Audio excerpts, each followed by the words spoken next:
안녕하세요. 보험의 심리학 이은서 지점장입니다. 보험 설계사가 네. 지문적성 검사한다 뭐 이런 말들이 있더라고요. 그것도 DB일까요? 네, 지문적성 검사도 팁입니다. 지문적성 검사라는 거는요, 우리 태뇌 13주차에 형성된 그 지문을 가지고 10손가락의 지문을 통해서 아이의 기질, 대뇌의 유형, 다중지능 8가지 이론, 직업군, 학습 예민도 이런 것들을 알아볼 수 있는 기질 검사예요. 근데 그건 전문가가 할 수 있는 거 아니에요? 네, 전문가 과정이 따로 있고요. 자격증 과정을 따로 운영을 합니다. 연구소에서. 그래서 저와 제 팀 같은 경우는 지문적성 검사 전문팀이라고 해도 좋아요. 지문적성 검사 자격증이 있고요. 그리고 이제 분기별로 보수 교육도 받고 저희는 케이스 스터디도 따로 합니다. 사실 지문적성 검사는 제주도까지 저희는 가거든요. 지문적성 검사는 우리 교육과 관련된 거잖아요. 그래서 아이를 가지신 어머님들이라면, 진로를 고민하시는 어머님들이라면 한 번쯤은 다 들어보셨어요. 일단은 지문적성 검사 DB는 성사율은 좋아요. 그러니까 어머니께서 니즈가 확실히 있으셔서 한 거기 때문에 보험보장 분석이 전제로 된 지문적성 검사 DB입니다. 이 말만 확실하게 인지가 되신 상태면 지문적성 검사를 받기 위해서 오십니다. 고객을 실제로 만났을 때 네. 지문 분석을 해주고 보장 분석을 해주면 실제 네. 반응이 보통 어떠신가요? 대부분 지문 적성 검사의 기질 검사와 그다음에 보험 보장 분석이 같은 날 같은 시간에 이루어지거든요. 그래서 조금 더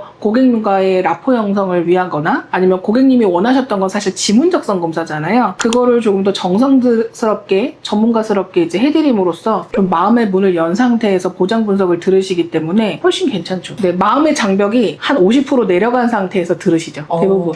다른 DB랑 비교하면 이 지문적성 검사를 다루는 팀장님들이 사실 그렇게 많지는 않아요. 그 이유가 대부분 다른 DB들은 한 번에 가서 원 클로징이 되는 경우도 있고 뭐 1, 2차 상담만으로도 그 계약의 완성이 이루어지는 경우도 있는데 저희 지문적성 검사 같은 경우는 1차 TA를 한 다음에 가서 지문 채취를 하고 보험 보장 분석을 위해서 정보를 받은 다음에 2차에 가서 만나서 그때 클로징이 되면 너무 좋은 거고요. 3차까지 만남이 이루어져야 되는 경우가 있어요. 공이 많이 들죠. 그리고 지문적성 검사를 제대로 분석해서 아이의 특성에 맞게 조금 솔루션을 제공해줘야 된다라는 부담감도 팀장님들을 가지실 수 있어요. 어렵긴 한데요. 어려울수록 파생되는 게 많아요. 왜냐면 한 가정을 다 보장 분석을 해볼 수 있고요. 그 가정이 잘 이루어지면 그 가정의 친구들 혹은 양가 부모님, 가족, 지인, 친구 이렇게 조금 넓게 퍼져나가는 편이거든요. 그래서 한 가정을 잘 잡으면 가망 고객 발굴까지 조금 고구마 캐듯이 나올 수 있다? 저는 그렇게 봅니다. 일단은 제일 중요한 게 그 해당 가정의 설계를 제대로 잘 해드려야 되겠죠. 그러면서 그 보장 분석을 할 때 뭐 간병 설명을 한다. 그러면은 부모님 간병은 제대로 들고 계신지 확인해 보셨나요? 그리고 여성 질환을 얘기를 할 때는 자매가 있으시다면 유전력 또한 좀 점검해 보셔야 됩니다. 그래서 요새는 여성 특화 담보들이 많은데 혹시 갖고 계신가요? 이런 식으로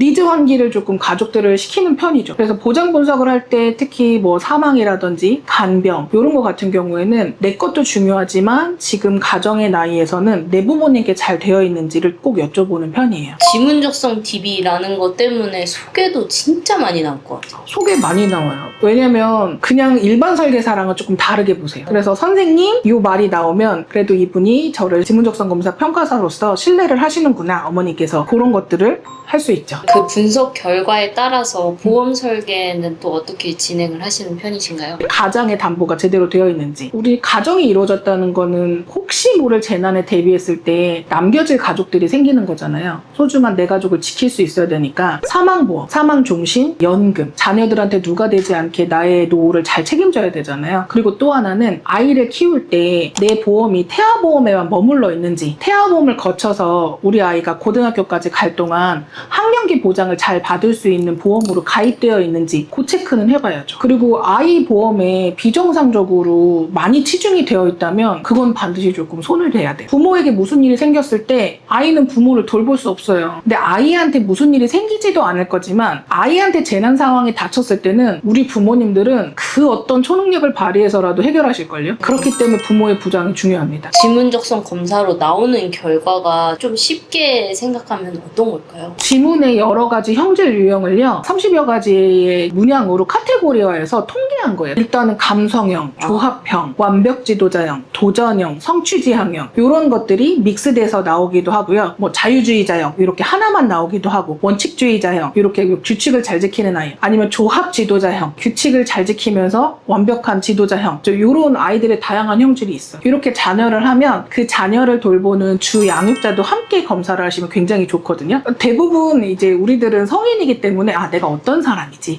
어떨 때 좋지, 어떨 때 싫어하지 이걸 좀 알고 있잖아요. 근데 그걸 좀 더 활자로 객관화함으로써 나를 좀 돌아볼 수 있는, 그리고 내 기질이 이런 기질인데 나의 아이는 조금 다르네, 그럴 때는 어떻게 맞춰줘야지, 이렇게 좀 객관화 시켜볼 수 있죠. 아이의 기질 검사가 마음에 드시면요 형제자매는 물론 부모님도 다 해요. 그리고 부모님을 하면서 저는 부부 상담도 같이 진행됩니다.